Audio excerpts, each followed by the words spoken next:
¿Cómo les va? Espero que estén tan felices y tan contentos como nosotros de poder volver a retomar este encuentro semanal de Onda Verde. Esta hora donde nos dedicamos a pensar juntos sobre cómo cuidar nuestro entorno, nuestro planeta, nuestro medio ambiente, cómo cuidar la vida, cómo cuidarnos a nosotros mismos. Hoy un programa especial. Mire, no hay luces del semáforo, no hay agenda verde, no hay placas y noticias breves, no hay recomendados. Es un programa especial porque estamos cumpliendo un aniversario de un evento que podríamos decir que por un lado es feliz porque habla una vez más de que la gente se organiza para reclamar por sus derechos, para pelear por la vida misma, pero que la causa es justamente un hecho triste, un hecho penoso. Un 27 de septiembre, pero del año 2006, nacía el colectivo Paren de Fumigarnos. Venimos a decir que ni en la sensación, ni en el espíritu, ni en la razón de muchos de aquellos locos y quijotes fundadores estaba la idea de que iban a vivir 10 años. Cumplen 10 años. Un colectivo que lucha por la vida. Un colectivo que un septiembre del año 2006 dijo, basta. Dijo, paren de fumigarnos. Amplió sus fronteras, ya no solo está en la ciudad de Santa Fe, sino en el interior y en otras provincias. Fue casi la madre la que gestó otros movimientos que empezaron a pelear desde la justicia, desde la salud, por aquellos que viven el flagelo de las fumigaciones. Hoy en Onda Verde le dedicamos el programa a aquellas blancas almas que generaron hace 10 años este colectivo, que si no fuera por ellos seguramente estaríamos mucho peor. Hoy en el programa de Onda Verde dedica y homenajea a aquellos valientes que generaron un movimiento para luchar por la vida, aquellos que caminaron las calles, que hicieron solicitadas, que visitaron los medios, que golpearon las puertas, que gritaron hasta la disfonía para protegerse y para protegernos. Programa especial, 10 años de Paren de Fumigarnos. La Argentina incorporó a la soja como producto agropecuario y alimenticio no hace mucho tiempo. Fue a partir de la década del 90 que, de a poco, fue extendiéndose, violando incluso fronteras de otros productos y hasta de la ganadería. En el año 1996 se liberaron al mercado las variedades de productos genéticamente modificados o transgénicos. Su inclusión dentro del mercado argentino tiene una historia impregnada por hechos sospechosos de corrupción y de desconocimiento. Su introducción fue autorizada sin debate público mediante una resolución administrativa de la Secretaría de Agricultura bajo la gestión del por entonces ministro de Agricultura del menemismo, Felipe Solá, y sin la participación del Congreso Nacional. Como en otros temas de vital importancia para los habitantes de este país, no hay normativa que legisle este hecho y, lo que es peor aún, ningún organismo oficial realizó ensayo alguno sobre los efectos que pueden causar. Las únicas pruebas existentes son las llevadas a cabo por las empresas interesadas. Los productos que se modifican genéticamente son resistentes a herbicidas tales como el glifosato, que fumigan no solo la planta, sino todo lo que existe a su alrededor. Además, los cultivos transgénicos requieren muy poca atención y generan gran respuesta económica, en menos tiempo que si se utilizaran las semillas y químicos convencionales, ya que con la eficacia de esta producción se bajan los costos, se utilizan menos insumos, se aumentan los rendimientos. De esta manera, en solo 26 años, la soja pasó a ser un producto clave y la Argentina un lugar estratégico para empresas como Monsanto.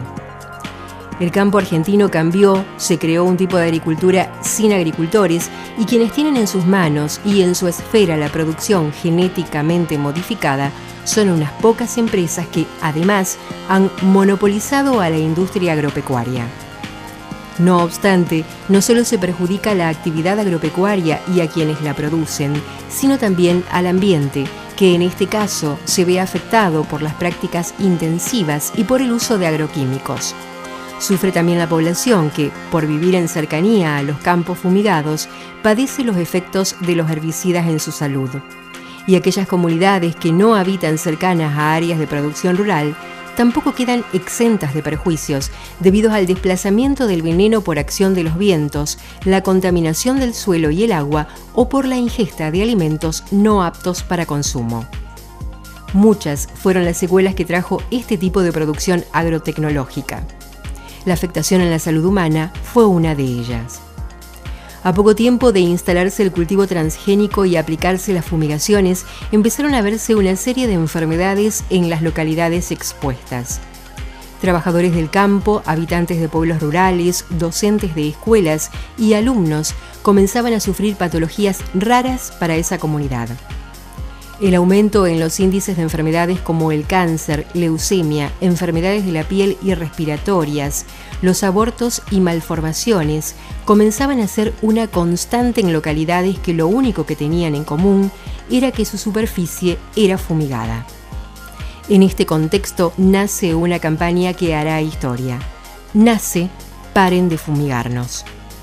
Lo que vimos recién es una contextualización del momento histórico en el que nacen Paren de Fumigarnos.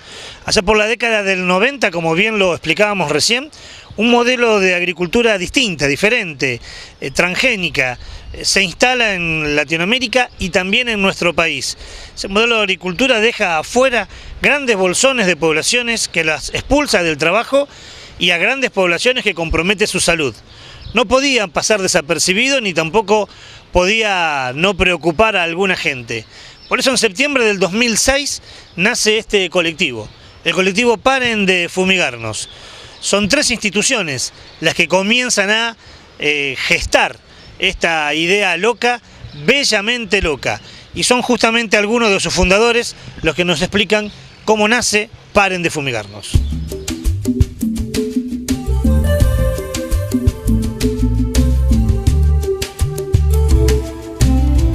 El Grupo Paren de Fumigar en realidad parte de una vieja idea que ya venía trabajando el Centro de Protección de la Naturaleza casi desde sus orígenes, que era tratar de unir la cuestión de los agrotóxicos, en este caso, ¿no?, con la cuestión de la alimentación. Esas eran las cuestiones que primero se hablaban. Nosotros en el CEPRONAT veníamos, desde el 2000, 2001, veníamos viendo todas las modificaciones que se estaban produciendo en el campo argentino a partir del monocultivo de la soja y los impactos que estaban ocurriendo a nivel del ambiente y estaban comenzando a aparecer los impactos en la salud de la gente.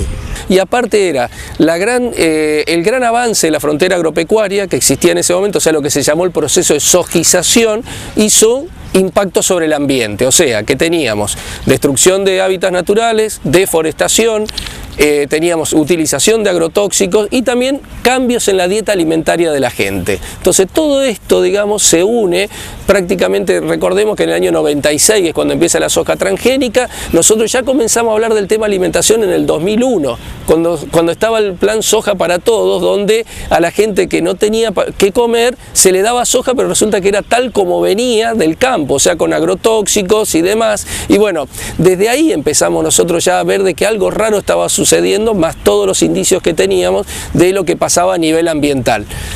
Desde el 2001 en adelante el centro tuvo una actividad bastante importante al respecto, pero era como que estábamos necesitando más información, porque hay que ubicarse que en el 2004, 2005, 2006 el modelo de la soja fue muy exitoso en este país, fue cuando se consolidó y económicamente fue muy positivo para mucha gente en el campo. Entonces hablar del modelo de la soja era complicado. Y decidimos largar la campaña Paren de Fumigar porque veíamos que era lo que más afectaba a la salud, era lo que más llegaba, pero no solamente a la salud de la gente, sino a la salud del ambiente. Nosotros veníamos haciendo nuestro camino en la provincia de Santa Fe y a partir de las relaciones que teníamos con otras organizaciones de Buenos Aires y de Córdoba, llegamos a la conclusión de que el modelo de la soja estaba produciendo un fuerte impacto en el ambiente y en la salud y había que salir a denunciarlo. Y por eso surge la campaña Paren de Fumigarnos, acompañados por los compañeros del Grupo de Reflexión Rural de Provincia de Buenos Aires y el Grupo de Madres del barrio Ituzaingó, que ellos habían sufrido muy fuertemente el impacto de las fumigaciones en los vecinos del pueblo. Así que bueno, coordinamos y el 27 de septiembre en ATE, Santa Fe, se lanzó la campaña. En realidad éramos 3 instituciones, nos reunimos como siempre en nuestra segunda casa, siempre dijimos que fue ATE, digamos el Zoom de ATE, y realmente hubo una muy buena convocatoria de, por lo menos hubo unas 30 personas que asistieron ese día, que aparte era el Día Nacional de la Conciencia Ambiental. Nosotros elegimos justo ese día, ¿no?, como para poder arrancar, y realmente nos llamó mucho la atención que se acercaran no solamente instituciones, sino que también hubo algún que otro concejal, creo algún diputado así medio interesado, ¿no?, en ese tema. Yo lo que debo decir, yo no estuve ese día. Yo era en ese momento el Centro de Protección a la Naturaleza tenía la coordinación de la Red Nacional de Acción Ecologista, y para el 27 de septiembre, que es el Día de la Conciencia Ambiental, que es una fecha que fue impuesta por el gobierno nacional a partir de un tremendo accidente que hubo en provincia de Buenos Aires, en Avellaneda, el lugar era Avellaneda, donde un escape de gas cianhídrico por las cloacas impactó de lleno en una casa de familia y hubo 7 muertos ese día, y a partir de esa fecha, de ese desastre, se instaura el Día de la Conciencia Ambiental. Y la RENACE ese día había planificado en Avellaneda todo un día de actividades en recordación de los fallecidos, en recordación del accidente que había ocurrido, y bueno, yo estaba como coordinador de RENACE y estuve en Avellaneda ese día. La campaña Paren de Fumigar no tiene la metodología de trabajo de realizar 3 plenarios anuales, marzo, julio, agosto, y para fin de año para evaluar. Los plenarios son asambleas de vecinos y de representantes de organizaciones que van, y de la multisectorial, pero sí, totalmente horizontal, no hay estructura, digamos, de mando, no tenemos nada de eso. Se discute todo, se debate todo. Carlos Manés y Luis Carrera, algunos de los fundadores de este colectivo, nos hablaban y recordaban lo que pasaba hace 10 años. Y en 10 años pasaron muchas cosas. Tantas cosas pasaron que el colectivo no conoció fronteras. Se extendió a muchas poblaciones del interior de nuestra provincia. Y es claro, es lógico.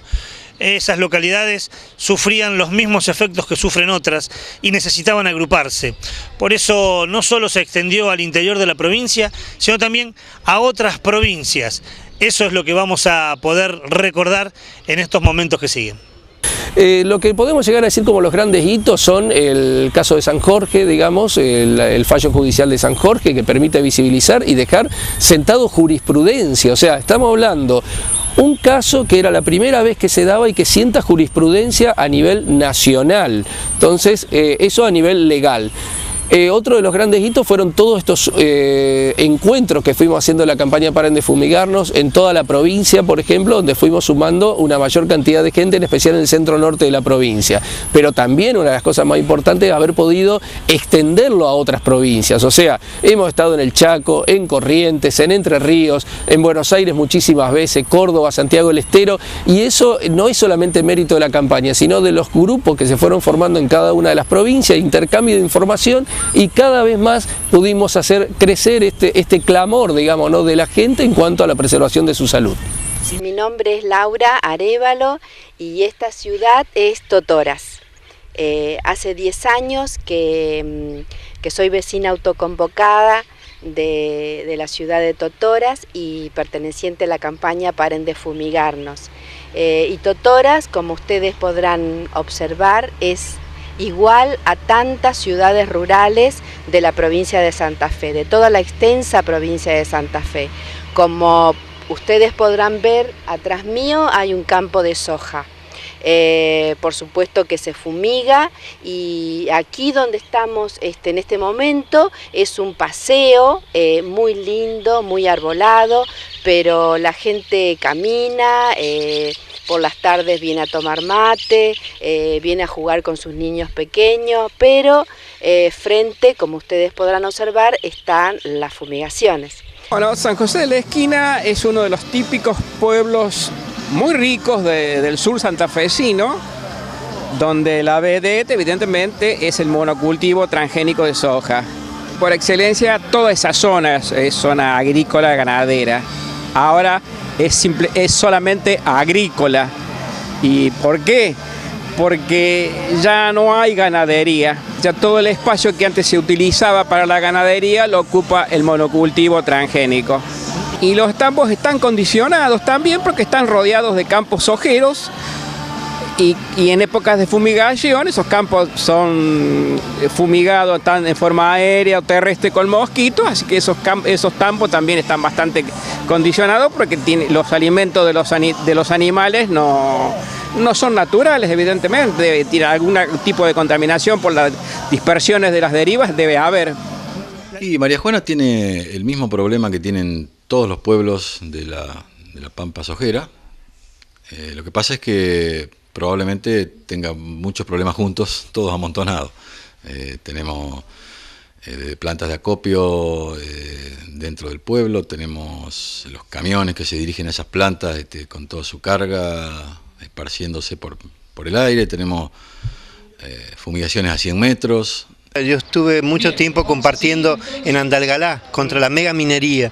Entonces una vez que volví acá a mi Santa Fe dije, ¿qué es lo que está acá haciendo daño? Y bueno, las fumigaciones, la forma en que el agro se está dando, y me empecé a vincular con las asambleas que estaban funcionando, con la gente que está luchando, la gente del interior más que nada, que tiene las fumigaciones y tiene la soja ahí, a 15 metros, a 10 metros, a 1 metro de su alambrado. Yo vivo a la orilla del pueblo, en el lateral, son pueblos pequeños de 2000 habitantes, donde alrededor de los 4 silos que hay en el pueblo y se han muerto cantidades de gente. ¿Y eso quién lo saca? ¿Quién lo publica? Si hace 2 o 3 años que recién he tenido acceso a la prensa por mi trayectoria. Pero si no, esto se quedaba en los archivos ¿de quién? Ni del doctor siquiera. Hoy el doctor participa con nosotros en las reuniones, porque si no, no sabían de que se moría. En Totora se logró, mediante ordenanza, hacer la protección de 100 metros. En una primera instancia fueron 500 metros, pero después, hace aproximadamente 7 años, esa ordenanza se modificó y pasó a lo que es hoy 100 metros, de los cuales en algunos lugares se cumplen y en otros, por supuesto que no. Si bien en la ordenanza se establece que no se puede fumigar sobre espacios públicos como este, por ejemplo, que ustedes están observando, o los clubes o las escuelas rurales, o sobre el lecho de los humedales, que por cierto Totoras tiene, en este momento lamentablemente eso de la ordenanza no se cumple. Lo único que pudimos lograr hace un par de años es que no se fumiga con avión. Eso también se hizo una movida importante. Los vecinos lograron que la administración anterior prohibiera las fumigaciones con avión. Y bueno, hace un tiempo el tema recrudeció precisamente porque una nueva administración comunal que asumió la suspendió. Es decir, suspendió esa ordenanza, una cosa medio rara, pero porque había llovido mucho, y bueno, todo el mundo, incluso partidarios de la misma administración actual, que consideraron el tema de la prohibición como un logro del pueblo, más que partidario o nuestro, de los vecinos que estamos un poco más activos en esta cuestión, bueno, pusieron el grito en el cielo y bueno, se logró que por lo menos esa medida tuviera un fuerte rechazo y que se volviera atrás. Pero todos los demás temas siguen, ya te digo, es muy alto, hay un montón de enfermedades, muchas agudas, pero lo que más nos preocupa son el tema de los cánceres. Es decir, son enfermedades que en algunos casos son mortales, en otros no son mortales, pero dejan secuelas muy graves, son tratamientos muy cruentos, bueno, todo lo que ya sabemos. Y bueno, eso en particular es lo que más está preocupando, porque a veces de esos lugares no hay vuelta. Hay mucha preocupación en la sociedad de María Juana. Ellos tuvieron el año pasado uno de los campamentos sanitarios que hace la Facultad de Ciencias Médicas de Rosario, en donde lo que les dio el análisis de los estudios epidemiológicos les dio de que los fallecidos por cáncer en María Juana duplican la media nacional, y que todo está relacionado al tema ambiental y fundamentalmente por el tema de las fumigaciones.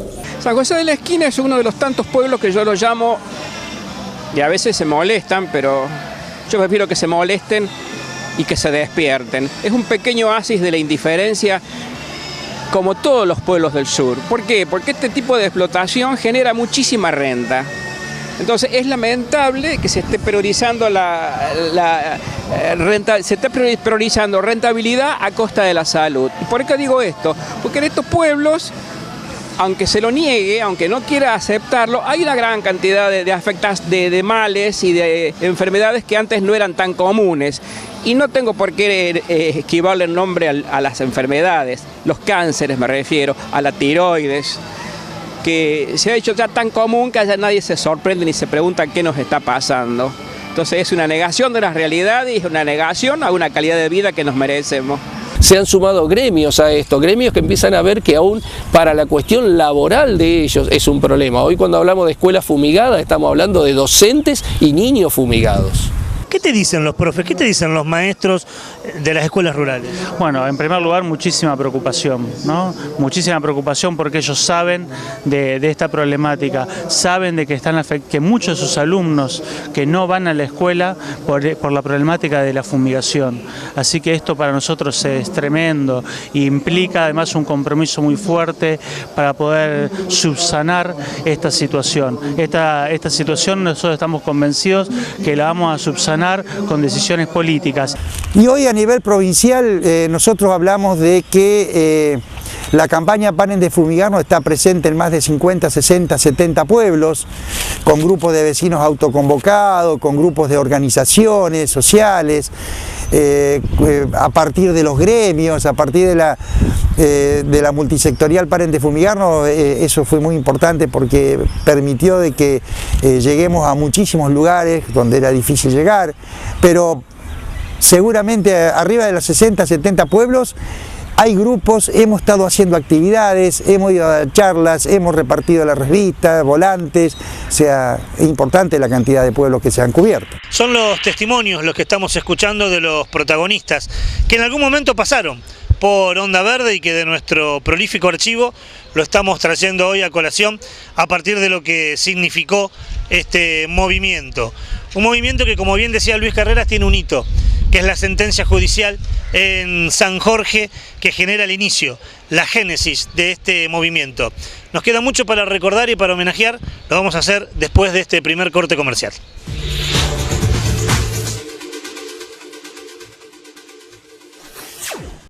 Marcelo Jiménez Turismo presenta Vacaciones de Invierno, con la programación más completa y al mejor precio. Consulte todas nuestras salidas internacionales. Tenemos los mejores paquetes al sur y norte de Brasil.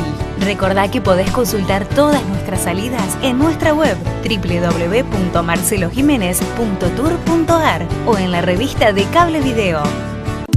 Una organización trabajando por todas y cada una de las 40.000 familias municipales de la provincia. FESTRAM, la fuerza organizada de los trabajadores municipales y comunales de la provincia de Santa Fe.